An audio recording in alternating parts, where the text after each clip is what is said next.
పూరా లోకల్. ప్రస్తుతం మన మీడియా ఆఫీస్ ముందు హైదరాబాద్ ఎస్టీ సెల్ మాజీ అధ్యక్షుడు ప్రతాప్ సింగ్ నాయక్ తోటి ఉన్నాము. ఎందుకు ధర్నా చేస్తున్నారు? చూడండి, ఇది నేషనల్ హెరాల్డ్ పత్రిక అనేది స్వాతంత్ర ఉద్యమంలో స్థాపించినప్పటి బ్రిటిష్ వారికి వ్యతిరేకంగా స్థాపించినప్పటి నుంచి పత్రిక అది. దాని మీద 80 కోట్లు సోనియా గాంధీ రాహుల్ గాంధీ కుటుంబం తిన్నదని చెప్పేసి అన్యాయంగా ఆరోపిస్తున్నారు. ఇది నిరాధారం. ఇంతకుముందు కూడా సోనియా గాంధీ గారి మీద కేసు పెట్టడం జరిగింది. అంతకుముందు కూడా ఆ కుందేళ్ళు పట్టుకోలేకపోతే ఆ ఎలుక దొరికినట్టు ఆడ కూడా ఏం దొరకలే వాళ్ళకి అంతకుముందు కూడా. ఇప్పుడు మళ్ళా దానికి అసలు ఆ పత్రిక పుట్టినప్పుడు మోడీ పుట్టిండా? నేషనల్ హెరాల్డ్ పత్రిక పుట్టినప్పుడు ఈ మోడీయే పుట్టలే. అట్లాంటిది ఏందో మన బీజేపీ ప్రభుత్వం వచ్చినప్పటి నుంచి ఏదో రకంగా కాంగ్రెస్ పార్టీని కేసులతో ఇబ్బంది పెడతా వస్తుంది. కానీ కాంగ్రెస్ పార్టీ తరఫున ఈ భారతదేశ ప్రజలు ఉన్నారు. జోడో యాత్రలో కూడా గట్టిగా తన వాణిని మన రాహుల్ గాంధీ గారు వినిపిస్తుంటే అప్పుడు కూడా కేసులు వేసి మా అకౌంట్లు సీజ్ చేయడం జరిగింది. డబ్బుల అకౌంట్లు సీజ్ చేయడం జరిగింది. సో ఇవన్నీ కుట్రపూరితమైన చర్య మోడీది. ఇది ఆపాలి. మోడీ గారు మొన్న ట్రంప్ దగ్గరికి వెళ్తే ఆయన అవమానించి పంపించేసిండు. ఈయనకు ఇంగ్లీష్ రాదు, ఆయనకు హిందీ రాదు.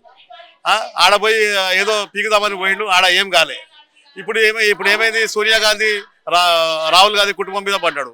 ఇక్కడ ఏమీ లేదు, అంత నిరాధారణ ఆరోపణలు. బ్రిటిష్ సామ్రాజ్యానికి వ్యతిరేకంగా పోరాడడానికి ఆ రోజు ఆ పత్రిక స్థాపించడం జరిగింది. అందులో 80 కోట్లు లేదు, 80 రూపాయలు లేవు. అవన్నీ అవాస్తవాలు.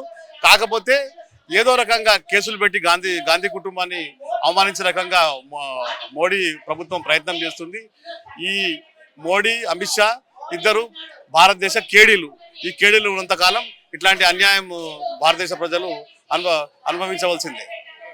అంటే రాహుల్ గాంధీని రాజకీయంగా ఎదగనీయకుండా ఈ విధంగా చేస్తున్నారని భావిస్తున్నారా? తప్పకుండా. ఇప్పుడు రాజకీయంగా మీకు అర్థమవుతూనే ఉండాలి. ఈ పార్టీకి మీ కేసులతోటి కాంగ్రెస్ పార్టీ భయపడే పార్టీ కాదు. మేము బ్రిటిష్ వాళ్ళతోనే గాంధీ కుటుంబం పోరాడింది. నువ్వెంత మోడీ, నువ్వు భారతదేశ ఉద్యమంలో లేవు. ఆ రోజు నేషనల్ హెరాల్డ్ పత్రిక స్థాపించినప్పుడు నువ్వు పుట్టలే. ఈ రోజు నువ్వు కాంగ్రెస్ పార్టీని ఏదో రకంగా కేసులు పెట్టి భయపెడతామనుకుంటే గాంధీ కుటుంబం భయపడదు. గాంధీ కుటుంబం ఇక్కడ మన బ్రిటిష్ వాళ్ళతో పోరాటం చేసి దేశాన్ని స్వాతంత్రం తీసుకొచ్చింది. నీలాంటి నాయకులతోటి గాంధీ కుటుంబం భయపడదు. భారతదేశ ప్రజల తరఫున మరి ఎప్పుడు బీజేపీ తోటి కాంగ్రెస్ గాంధీ కుటుంబం పోరాడుతూనే ఉంటుందని చెప్పేసి ఈ సందర్భంగా మనవి చేస్తాం.